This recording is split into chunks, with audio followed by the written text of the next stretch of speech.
Hi friends, வணக்கம் and welcome to எங்கள் வீட்டு சமையல். நம்ம இன்றைக்கி வந்து சுவையான கேரட் ஃப்ரை இல்லைன்னா கேரட் பொரியல் எப்படி பண்ணணும் அப்படின்றது தான் பார்க்க போகிறோம். வாங்க வீடியோக்குள்ளே போகலாம். இன்றைக்கி ஒரு சத்து மிக்க பொரியல், குட்டீஸுக்கும் மிகவும் பிடித்த பொரியல் தான் செஞ்சு காட்ட போகிறோம். அதாவது கேரட் பொரியல். அந்த கேரட்டில் வந்து நிறைய வைட்டமின்ஸு மினரல்ஸ் எல்லாம் இருக்குது. அது ரொம்ப கண்ணுக்கு நல்லது.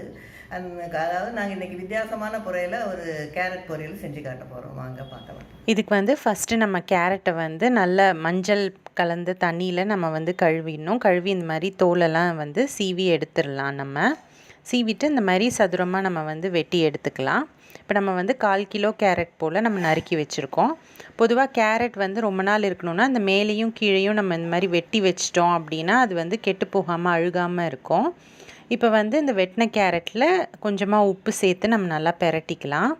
இதை பெரட்டிட்டு நம்ம வந்து இதை இட்லி தட்டில் வச்சு வேக வைக்க போகிறோம். இது வந்து வேகிறதுக்கு ஒரு 5லேருந்து 10 நிமிஷம் போல் ஆகும்.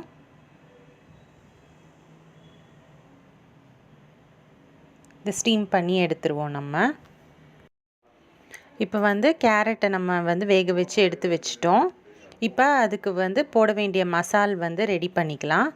இதுக்கு வந்து 1 ஸ்பூன் போல் தனியாவை வந்து நம்ம ட்ரை ரோஸ்ட் பண்ண போகிறோம்.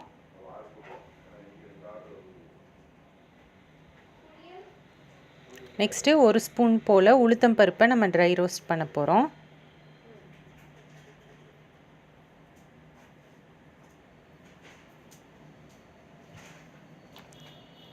அடுத்து 1 ஸ்பூன் போல் வேர்க்கடலையும் நம்ம ட்ரை ரோஸ்ட் பண்ண போகிறோம்.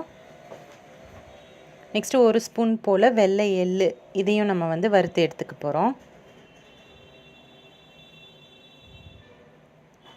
அடுத்து 1 ஸ்பூன் போல் ஜீரகம், இதையும் நம்ம வந்து வறுக்க போகிறோம்.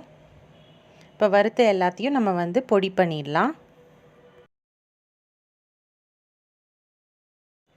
ஒரு வாணலியில் தேவையான அளவு எண்ணெய் விட்டுட்டு எண்ணெய் காஞ்சோன்னே கடுகு உளுத்தம் பருப்பு போட்டு நம்ம வந்து தாளிச்சிக்கலாம். ஒரு பெரிய வெங்காயம் பொடியாக நறுக்குனது சேர்த்துக்குவோம். கருவேப்பிலையும் சேர்த்துக்குவோம். இது வந்து நம்ம நல்லா வதக்கிக்கலாம். அடுத்து நம்ம வேக வச்சு எடுத்த கேரட்டையும் சேர்த்துக்குவோம். இதையும் சேர்த்து கொஞ்சம் நல்லா வதக்கிக்கோங்க.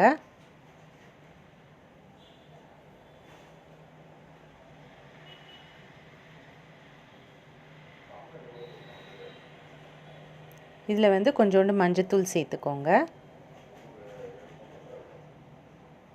காரத்துக்கு ஏற்ப மிளகாத்தூளும் சேர்த்துக்கோங்க.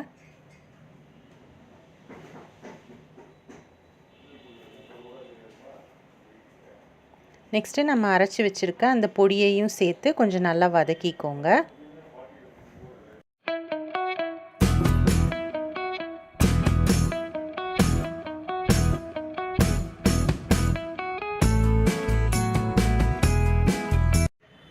நம்மளோட சுவையான கேரட் பொரியல் சூப்பராக வித்தியாசமான முறையில் தயாராகிடுச்சு.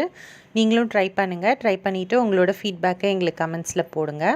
இந்த வீடியோ உங்களுக்கு பிடிச்சிருந்ததுன்னா லைக் பண்ணுங்கள், ஷேர் பண்ணுங்கள், சப்ஸ்கிரைப் பண்ணுங்கள். மறக்காமல் பெல் பட்டனையும் டேப் பண்ணுங்கள். அப்போ தான் எங்களோட ரெகுலர் அப்டேட்ஸ் உங்களுக்கு வந்து சேரும். தேங்க்யூ.